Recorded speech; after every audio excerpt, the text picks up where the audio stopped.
Today is Memorial Day. Today is the day our nation chooses to set aside to honor the men and women who have given their lives in the defense of our country. In just the past century, they have done so in the war to end all wars, where 117,000 U.S. servicemen lost their lives, followed by World War II, where 405,000 American servicemen paid the ultimate price. Then came the wars in Korea and Vietnam, various police actions around the world, and then Desert Storm and the ongoing war against terror in the Middle East. American servicemen and women have fought against imperialism, fascism, Nazism, socialism, communism, terrorism, and tyranny, wherever these and other repressive and deadly ideas have raised their heads. For many Americans, Memorial Day weekend has become the start of the summer season, centered around camping, cookouts, family get-togethers, retail sales, and auto racing. I do not think it is disrespectful to honor our fallen heroes by enjoying the freedoms they died to protect. But let us be sure to take time to consider the tremendous price they paid to buy these freedoms we enjoy today. Who were these brave men and women we honor? They were sons and daughters, husbands and wives, friends, classmates, and co-workers. They were farmers, business owners, factory workers, and recent high school graduates who answered the call to serve their country and, if necessary, and for these we honor today it was, to lay down their lives for the ideals they fought for.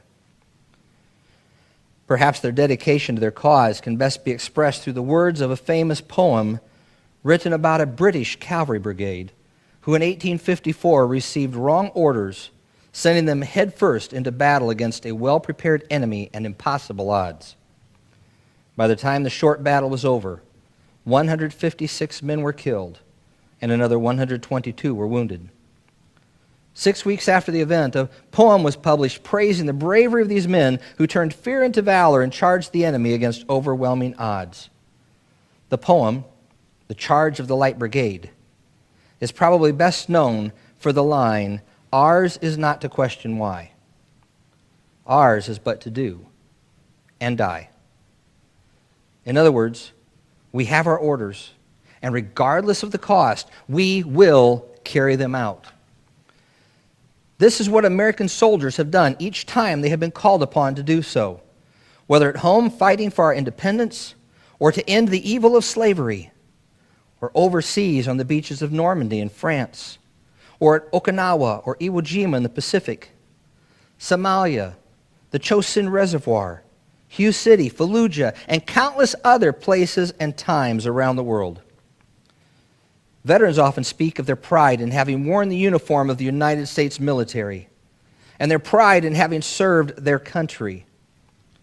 It is not a pride that says, "Look at me, I did this," but it is a pride in being part of a unified force that stood firm in one spirit and fought side by side for liberty and freedom. They considered it a privilege to have sacrificed and suffered for a cause that was bigger and more important than they were as individuals. The cause of freedom, which was worth suffering for, and if necessary, dying for. We are told in the Scriptures that greater love has no man than this, that he lay down his life for his friends. There is no greater love of family, friends, and country that these men and women could have shown. Today, in the midst of a global pandemic, we choose to honor these fallen heroes, not by lining the streets for parades with honor guards, bands playing patriotic music, decorated floats, police cars, and fire trucks, but by choosing to be good Americans who appreciate, strive to preserve and protect, and with gratitude live well in the freedom they fought and died for. Let us never forget their sacrifice.